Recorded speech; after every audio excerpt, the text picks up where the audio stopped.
Welcome to crime analysis. గతంలో ప్రతిపక్ష నాయకులు ఫోన్లు ట్యాపింగ్ చేసిన అధికారులపై ఇప్పుడు కాంగ్రెస్ ప్రభుత్వం కొరడా జులిపించింది. ఇప్పటికే ఆ ఫోన్లు ట్యాప్ చేసిన డిఎస్పీ ఒక వ్యక్తిని పూర్తిగా సస్పెండ్ చేసింది. అంతేకాకుండా ఆ వ్యక్తి వెనుకున్న అసలు అధికారులను పట్టుకోవాలంటూ అడ్వకేట్ అరుణ్ కుమార్ గారు పంజాగుట్ట పోలీస్ స్టేషన్ లో కంప్లైంట్ చేశారు.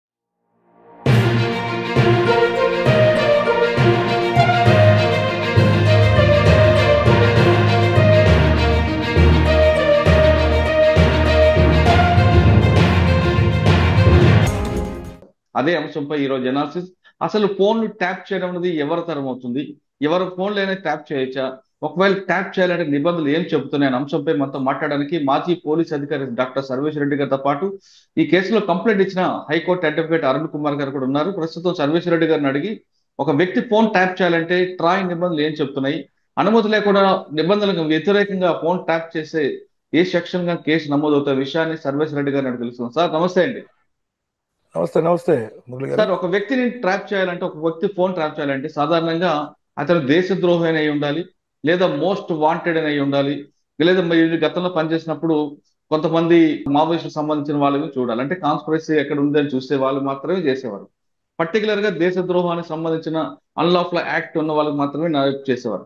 కానీ క్రమేపీ అది కొంతమంది మోస్ట్ వాంటెడ్ కానీ హ్యాబిచువల్ అఫెండర్స్ వాళ్ళ మూవ్మెంట్ తెలుసుకోవడానికి కూడా చేసేవారు. అది క్రమేపీ ఏమైందంటే ప్రభుత్వంలో ఉన్న అధికారులు వాళ్ళ యొక్క మెప్పు పొందడానికి ప్రతిపక్ష నాయకులు ఫోన్ ట్యాప్ చేయడం తెచ్చారు. కానీ క్రమేపీ అది వికృతంగా మారిపోయి ఎవరి ఫోన్ ట్రాప్ చేసే అధికారికి వచ్చింది. ఇప్పుడు గతంలో టిఆర్ఎస్ ప్రభుత్వం అప్పుడులో ఉన్న ప్రతిపక్ష నాయకులు ఫోన్ ట్రాప్ చేసిందంటూ కాంగ్రెస్ గవర్నమెంట్ డిఎస్పీ ప్రణీత్ అనే ఎస్ఐబిలో పంచిన వ్యక్తిని సస్పెండ్ చేసింది. అసలు నిబంధనలు ఏం చెప్తున్నాండి, ఎవరి ఫోన్ ట్యాప్ చేయొచ్చా? Murali, good morning to Arun Kumar గారికి, మీకు అందరికి గుడ్ మార్నింగ్. అయితే మురళి, ఎవరి ఫోన్ పడితే వాళ్ళ ఫోన్ ట్యాప్ చేయడానికి లేదు. It's illegal, unconstitutional. Private telephone ఇప్పుడు 1890లో ఫస్ట్ అమెరికాలో స్టార్ట్ అయింది ఇది టెలిఫోన్ ట్యాపింగ్ అనేది. సబ్సిక్వెంట్గా మళ్ళీ పర్ల్ హార్బర్ అని సెకండ్ వరల్డ్ వార్ అప్పుడు 1945లో టెలిఫోన్ ట్యాప్ చేసి హార్బర్ అటాక్ చేసింది జపాన్ వాళ్ళు. పరిణామం ఇంకా వస్తూ వచ్చింది, ఇండియా వరకు వచ్చింది, మనతో కూడా వచ్చింది. ఇప్పుడు ఏంటి అంటే Murali, telephone tapping central government ఒకటి చేస్తుంది, స్టేట్ గవర్నమెంట్ చేస్తుంది. అది ఎవరు మీరు చెప్పారు ఇంతకుముందు, రైట్గా చెప్పారు. అనేది డిఎస్పీ గారిని సస్పెండ్ చేసిండ్రు. DSP is the only initiative authority, అంతే తప్ప ఫార్వర్డింగ్ అథారిటీస్ ఉంటాయి కదా. డిఎస్పీ తర్వాత additional SP, SP, DIG, IG, DG. SIB is directly under control of DG. సీఎంకు డీజీకి తెలియకుండా ఈ ప్రతిపక్ష నాయకుల ఫోన్లు ట్యాప్ కావు. Fact and clear.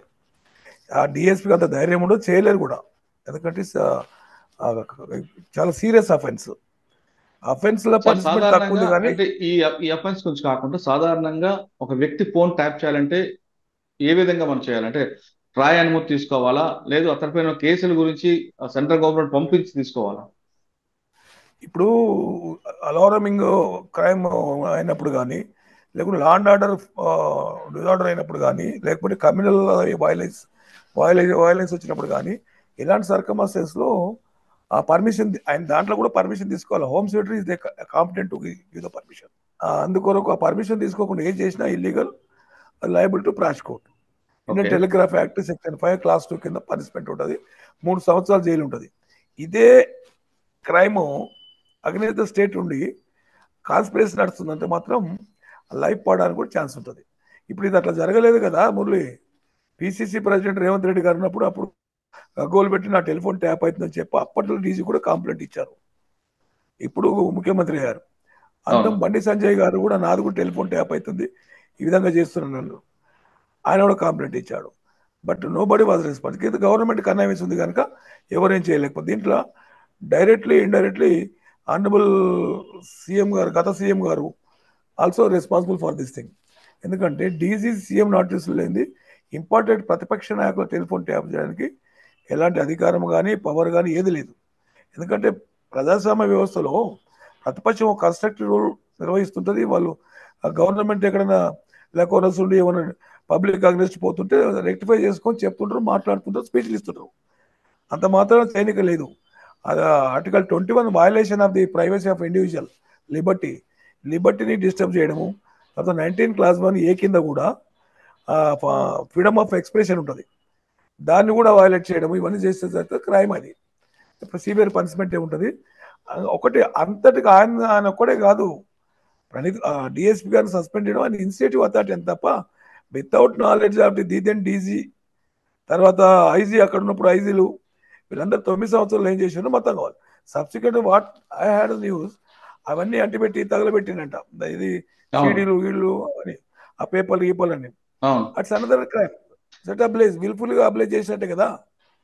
ఇది ఒకటి అంటిపెట్టినంత మాత్రం సెకండ్ సార్ ఇప్పుడు ఆ డిస్క్లు తగలపెట్టిన మాత్రాన సాక్ష్యాలను తారుమారు చేయడం, సాక్ష్యాలు మ్యానిపులేట్ చేయడం అన్నది అదేముందంటే 201 లో వస్తుంది. కానీ వాళ్ళు అసలు ట్రాప్ చేయడం అనేది పెద్ద నేరం కదా. 201 కాన్స్పిరసీ కింద రాదా, ముందు కాన్స్పిరసీ కూడా యాడ్ అవుతుంది కదా. 120B ఇది ట్రాప్ చేయడం పెద్ద నేరం. 120B వస్తుంది. ఈ ఆర్టికల్ 19 ఎఫెక్టెడ్ అవుతుంది, ఆర్టికల్ 21 ఎఫెక్టెడ్ అవుతుంది.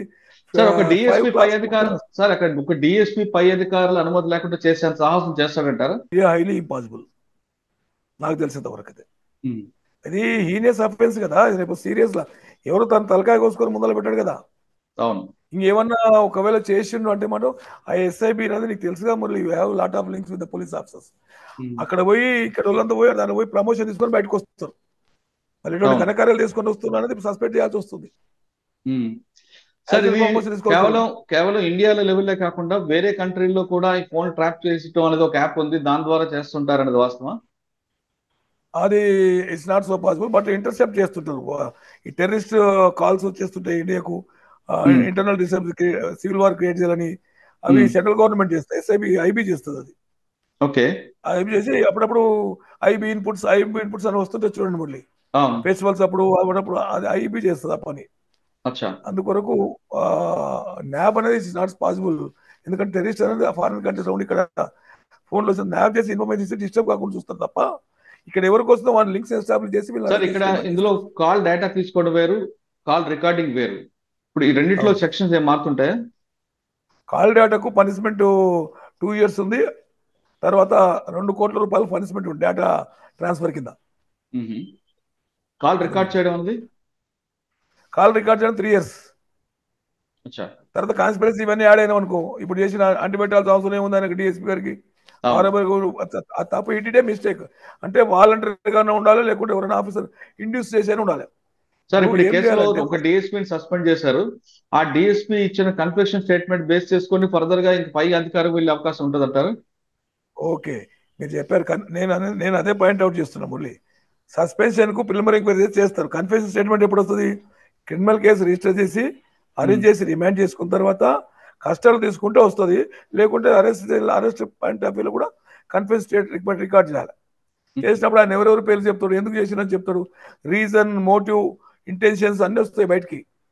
కానీ పోలీసు సమక్షంలో ఇచ్చిన కన్ఫెషన్ వాల్యుబుల్ కాదు కదండి. అది సెక్షన్ 25 కింద valuable. Admission before the police officer is not admissible. Section 27 కింద తీసుకోవాలి కన్ఫెషన్. ఇప్పుడు ఇంకొకటి మురళి, ఈ సీనియర్ ఆఫీసర్స్ అంతా ఫార్వర్డింగ్ అథారిటీ అన్నప్పుడు liability on their part also కదా మురళి. ఇప్పుడు accord permission forwarded and accord permission రాస్తారు వీళ్ళు. ఓకే, అలా రాస్తేనే ఇస్తారు. మనం ఇన్ని స్టేజ్ రాసినప్పుడు అందరు రెస్పాన్సిబుల్ కదా. డైరెక్ట్లీ స్క్వైర్లీ రెస్పాన్సిబుల్ ఆఫ్ డీజీ, ఎందుకంటే direct control of the DG. అంటే డీజీ గారు కూడా పర్మిషన్ అనుమతి లేకుండా, ఆయన నోటీసులు లేకుండా మధ్యలో, అంటే డిఎస్పీకి డీజీపీకి మధ్యలో ఒక వ్యక్తి ఇదంతా నడిపారనేది ఇప్పుడు కాంగ్రెస్ గవర్నమెంట్ ఆరోపణ. ఆయన చుట్టూ తిరిగే అవకాశం కనిపిస్తుంది కదండి. అంటే ఆయన డీజీపీని కూడా కాదండి, ఆయన డీజీపీని కూడా ఓవర్లుక్ చేశారు, గవర్నమెంట్ తన చేతిలో ఉంది అని ఒక వార్త. అదొక వాదన ఉంది, ఆరోపణ ఉంది, ఊహాజనితమే అనుకుంటాను. ఎందుకంటే సీరియస్ అఫెన్స్ కదా మురళి ఇది. ప్రతిపక్ష నాయకులు ఇవన్నీ చేయడము, డిస్టర్బెన్స్ ఆఫ్ పర్సనల్ లైఫ్ దెబ్బతింటుంటుంది వాళ్ళది. ఎన్ని వింటారు, సీక్రెట్ ఇన్ఫర్మేషన్స్ అన్ని పోతుంటాయి కదా, ప్రైవసీ అంటే గవర్నమెంట్ దగ్గర మెప్పు పొందడానికి కొంతమంది అధికారులు చేస్తున్న ఇటువంటి ఈ తరహా పనులు మనం ఏ విధంగా అర్థం చేసుకోవాలంటే, అంటే ఏ గవర్నమెంట్ కూడా ఆపోజిట్ పార్టీ ఏం చేస్తుంది కనుక్కోమని చెప్పదు, కానీ కొంతమంది ఉత్సాహంగా మార్కులు కొట్టడానికి చేస్తుంది అనుకుంటారు కదా. అవును మురళి, అతనే కాకుండా 30 మంది కానిస్టేబుల్ యూజ్ చేసినది కూడా వస్తుంది. అవును, ఇది ఎక్కడవుతున్నా 30 మంది కస్టడీలో తీసుకొని ఇంటరాగేట్ చేస్తే బయటకు వస్తుంది fact. Alone is doing or otherwise the consent of the DG is doing అనేది it will come out. Arun Kumar garu correct complaint చేశారు, because it is required. Society is waiting for this one. Mere suspension is not the solution for this heinous crime. Case register చేసి arrest చేసిన తర్వాత interrogate చేసి మీరు అన్నట్టు కన్ఫెన్స్ statement record చేయాలి. Murali, suspension is the relief for few days. Sarveswara Reddy garu final గా చెప్పండి, ఈ తరహా నేరాలు జరగకుండా ఉన్నట్టు ఏం చేయాలి? అంటే ఇప్పుడు గతంలో బీఆర్ఎస్ గవర్నమెంట్, కాంగ్రెస్ గవర్నమెంట్ చేసింది, ఇప్పుడు కాంగ్రెస్ గవర్నమెంట్ బీఆర్ఎస్ మీద చేయొచ్చు, బీజేపీ మీద చేయొచ్చు. ఇది ఒక మంచి సాంప్రదాయం కాదు. దీన్ని పులుష్టపడాలంటే ఏం చేయాలి? ఇప్పుడు ఎవరైతే చేసిందో వాళ్ళ మీద స్ట్రింజెంట్ యాక్షన్ తీసుకోవాలి, irrespective of ranks. Stringent action అంటే it should be punished severely and action should be initiated immediately. Do not give any scope to delay or to manage the things. That's what what is my opinion. Okay, ఈ తరహా నేరాలు ఇకపై జరగకుండా ఈ సాంప్రదాయం పులుష్టపడాలంటే గతంలో చేసిన నేరాలు ఈ తరహా నేరం చేసిన వ్యక్తి మీద కఠినంగా చర్యలు తీసుకుంటే ఇకపై కూడా అటువంటి అధికారులు వాళ్ళకి ఒక మెసేజ్ పోతుంది కాబట్టి దీనికి పులుస్టాప్ పడుతుంది అంటున్నారు సర్వేశ్వర రెడ్డి గారు. ఖచ్చితంగా ఈ సాంప్రదాయానికి పులుస్టాప్ పడాల్సిన అవసరం ఎంతైనా ఉంది. ఇప్పటి వరకు ఫోన్ ట్యాపింగ్ పై సర్వేశ్వర రెడ్డి గారు మాట్లాడాడు. తర్వాత అరుణ్ కుమార్ గారి అభిప్రాయం తెలుసుకుందాం. ఫోన్ ట్యాపింగ్ వ్యవహారంపై పంజాగుట్ట పోలీస్ స్టేషన్ లో ఫిర్యాదు చేసిన హైకోర్టు అడ్వకేట్ అరుణ్ కుమార్ గారు ప్రస్తుతం మనతో ఉన్నారు. ఆయన అడిగి ఎందుకు కంప్లైంట్ చేయాల్సి వచ్చింది, ఏ సెక్షన్ల మీద కేసు నమోదవుతుంది, ఒకవేళ ఈ కేసు కానీ నమోదై తర్వాత ఇన్వెస్టిగేషన్ లో కానీ ప్రూవ్ అయితే ఎన్ని సంవత్సరాల జైలు శిక్ష పడుతుంది విషయాన్ని అరుణ్ కుమార్ గారు తెలుసుకున్నాం. సార్ నమస్తే అండి. నమస్తే అండి. సార్, ఎస్ఐబిలో డిఎస్పీ వ్యవహారం తీసుకుంటే అందులో ఇప్పటికే గవర్నమెంట్ ఆల్రెడీ సస్పెండ్ చేసింది డిఎస్పీ ప్రణీత్ రావుని. తర్వాత పోలీసులు ఇన్వెస్టిగేషన్ క్రిమినల్ దీంట్ల ప్రకారం వెళ్దాం సమయంలో మీరు పంజాగుట్ట పోలీస్ స్టేషన్ తలుపులు తట్టడం, ఈ కేసు నమోదు చేయాలంటే మీరు ఒక ఫిర్యాదు ఇచ్చారు. దాని సారాంశం ఏంటండి? సార్, అవతల వాళ్ళు ఏమి వినాలి అనుకుంటున్నారు అనే దాని మీద ఒక మూవీ వచ్చింది, మన్మధుడు సినిమాలో నాగార్జున గారి పాత్ర గురించి మనం అందరం చూసినాం. ఈ అత్యుత్సాహం మళ్ళీ రాష్ట్ర మాజీ ముఖ్యమంత్రి గారు చూపించడం, ఆయన తన పార్టీని నిలబెట్టుకోవడానికి రకరకాల కుయుక్తులకు పాల్పడడం, యుక్తులు పాల్పడితే ఓకే, కానీ కుయుక్తులకు పాల్పడడం, తనతో ఉండే వాళ్ళ ఫోన్లను ట్యాప్ చేయించడం, తన కొరకు పనిచేస్తున్న వాళ్ళ ఫోన్లను కూడా ట్యాప్ చేయించి వాళ్ళు ఎవరితో మాట్లాడుతున్నారు అనే అభద్రతా భావాన్ని అది పెరిగి పెద్దయి పూర్తి స్థాయిలో ఎస్ఐబికి దాన్ని అసైన్ చేయడం, ప్రణీత్ రావు అనే వ్యక్తిని దానికి ప్రత్యేకంగా యాక్సిలరీ ప్రమోషన్లో అక్రమంగా ప్రమోషన్ లిస్టు తీసుకొచ్చి కూర్చోబెట్టుకొని ఒక వ్యవస్థను పూర్తిగా దానికి అసైన్ చేసి కొంతమంది 30 నుంచి 40 మంది ఉద్యోగులను దానికి కేటాయించి మిగతా వాళ్ళ చుట్టూ కాదు తన చుట్టూ ఏం జరుగుతుందనేది తెలుసుకోవాలన్న ఆసక్తి, కేవలం తన ప్రభుత్వాన్ని కాపాడుకోవడానికి మాత్రమే దాన్ని ఉంచుకోవడం, ప్రభుత్వం ఏ పనులు చేయకుండా తాను తన ఫామ్ హౌస్ కు కన్ఫైన్ కావడం, ఇవన్నీ రాజకీయంగా ఎవరు కూడా ప్రశంసించరు. సార్, ఈ తరహా రోగం అనేది చంద్రశేఖరరావు గారి దగ్గర కాదు, గతంలో ప్రభుత్వాలు పక్క రాష్ట్ర ప్రభుత్వాలు కూడా ఈ జబ్బును అలవాటు చేసుకున్నాయి కదండి. సార్, ఇందులో కాన్స్టిట్యూషనల్ బ్రీచ్ ఉంది.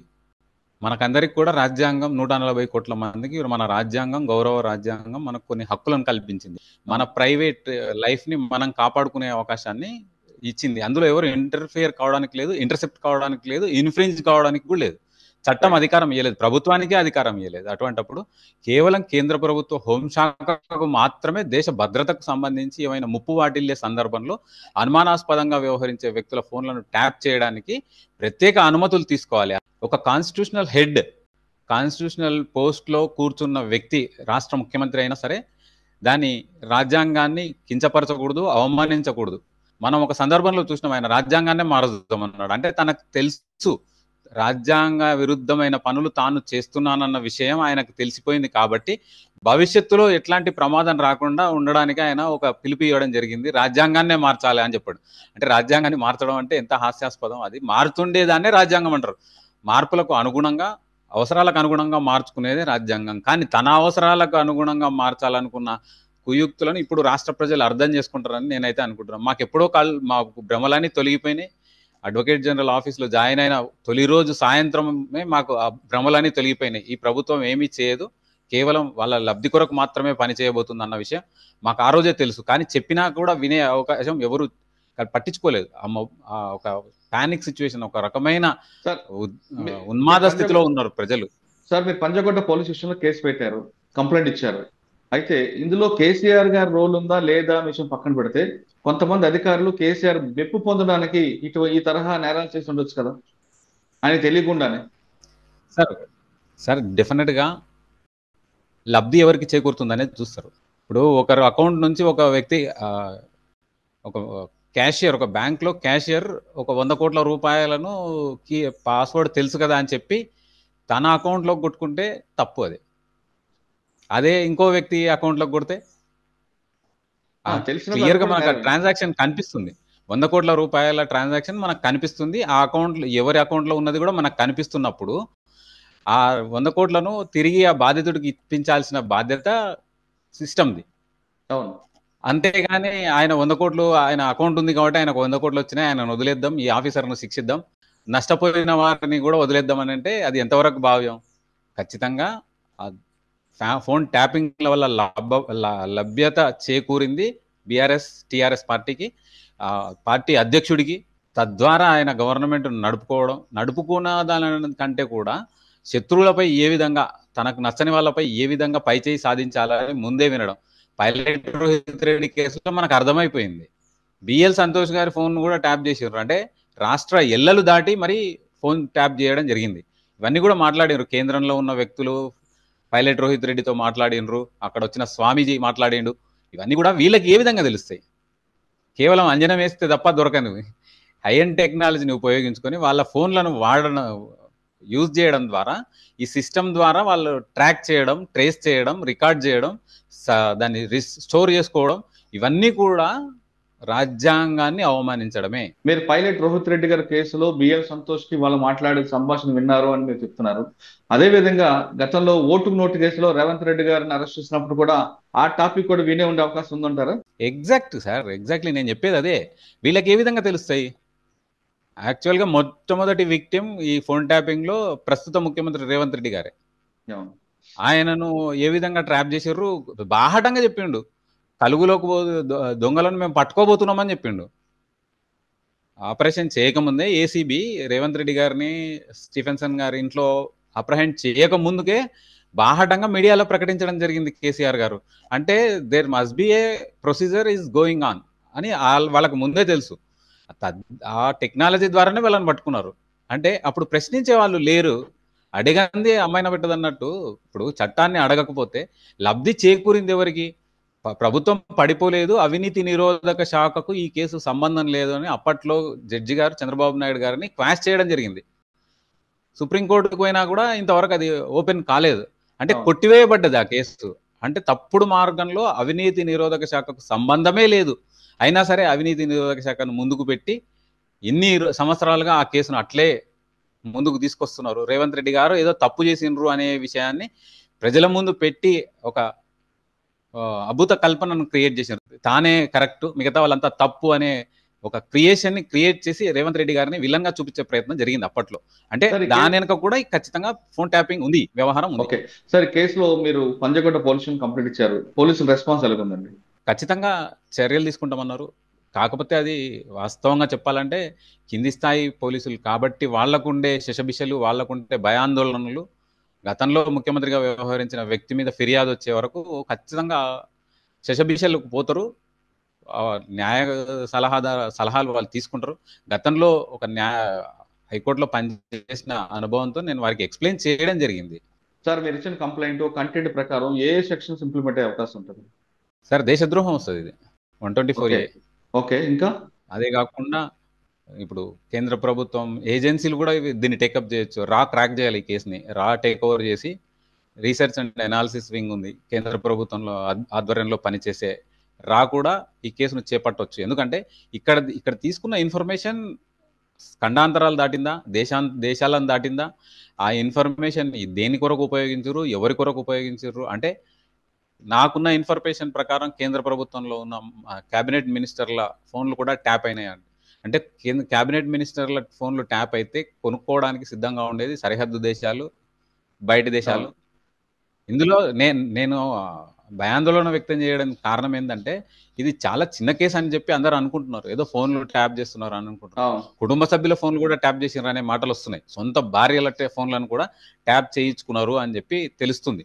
ఇంత నీచమైన చర్యలకు వీళ్ళు పాల్పడ్డప్పుడు ఈ దేశానికి కూడా వీళ్ళు ఏదో కొమ్ము కాస్తారు, దేశం కొరకు పనిచేస్తారు అన్న భ్రమలు అయితే లేవు. రాష్ట్రం కొరకే పని చేయలేదు.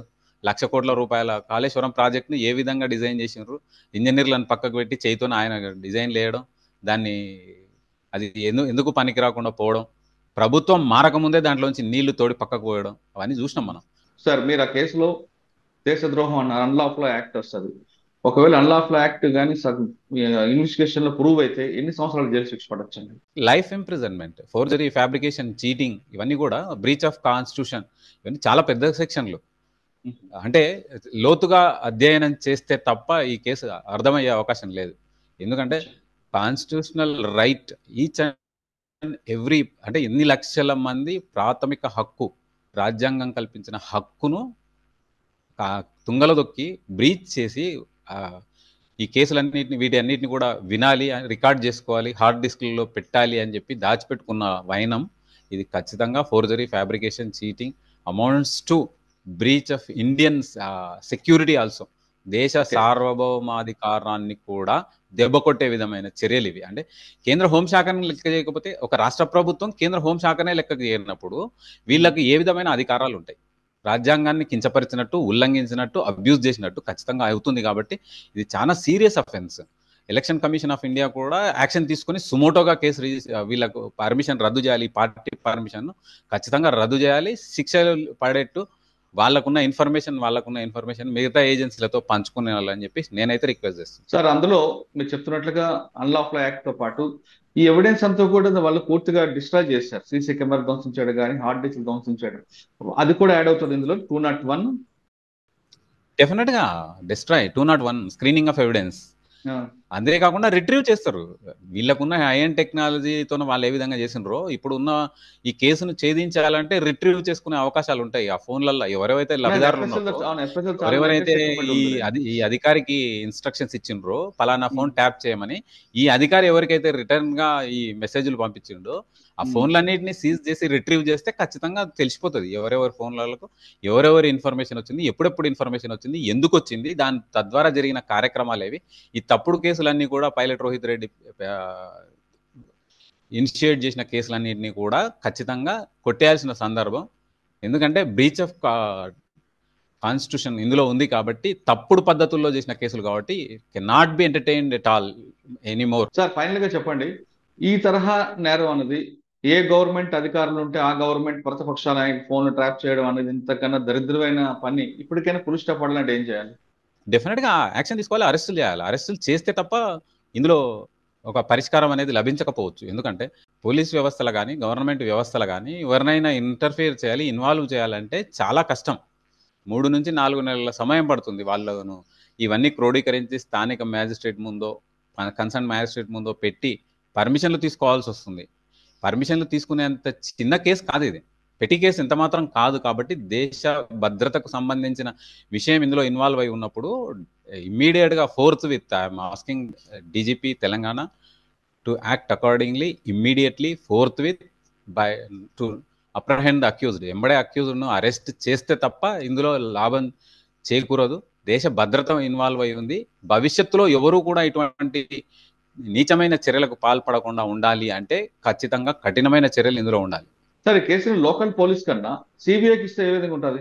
Sir I'm having every hope on state police. State police చాలా అద్భుతంగా పనిచేస్తుంది, పని చేస్తుంది, భవిష్యత్తులో కూడా చేస్తుందనే నమ్మకం నాకుంది. సిబిఐ ఖండాంతరాలు దాటి దేశాంతరాలకు వెళ్ళినప్పుడు ఖచ్చితంగా సిబిఐ ఎంక్వైరీ అనేది కావాల్సిన అవసరం ఉంది. కానీ అంతవరకు ఆగకుండా సిబిఐకి ఇంట్రెస్ట్ చేసే లోపు అరెస్టులు జరిగితే బాగుంటుంది. ఎందుకంటే ఎవరైనా సరే, తండ్రి తప్పు చేసినా, అన్న తప్పు చేసినా, నేను తప్పు చేసినా, తప్పును ఖచ్చితంగా అనుభవించాల్సిందే, ఆ తప్పుకు శిక్షణ అనుభవించాల్సిందే. కాబట్టి స్పేర్ చేయాల్సిన అవసరం లేదు. మాజీ ముఖ్యమంత్రి అని కూడా స్పేర్ చేయాల్సిన అవసరం లేదు. ఓకే, ప్రతిపక్ష నాయకులు ఫోన్ ట్యాప్ చేసిన ఏ అధికారి అయినా, ఎంత పవర్ లో ఉన్న వ్యక్తి పైన ఖచ్చితంగా అరెస్ట్ చేస్తే ఈ నీచ పనికి పురుషులు పడుతుంది అంటున్నారు అరుణ్ కుమార్ గారు. పంజాగుట్ట పోలీస్ స్టేషన్ లో కేసుని ఇమీడియట్ గా డీజీపీ లెవెల్లో దాన్ని మానిటరింగ్ చేస్తూ ఒక టీం ఏర్పాటు చేసి అరెస్టులు కానీ స్టార్ట్ చేస్తే అసలు వ్యక్తులు బయటకు వస్తారనేది అరుణ్ కుమార్ గారు చెప్తున్నారు. ఇప్పుడు ఈ ప్రభుత్వం కాదు, ఏ ప్రభుత్వం సరే ఈ నీచమైన పనికి పులి స్టాప్ పడాలంటే ఖచ్చితంగా అరెస్టుల పరంపర స్టార్ట్ అవ్వాల్సిందే. ఇది ఫోన్ ట్యాపింగ్ పై అరుణ్ కుమార్ గారితో, సర్వేష్ రెడ్డి గారితో ఎక్స్క్లూజివ్ ఇంటర్వ్యూ. వచ్చే వారం మరో ఇష్యూలో మళ్ళీ కలుద్దాం. అంతవరకు నమస్తే. Thank you sir. Thank you Arun Kumar గారు.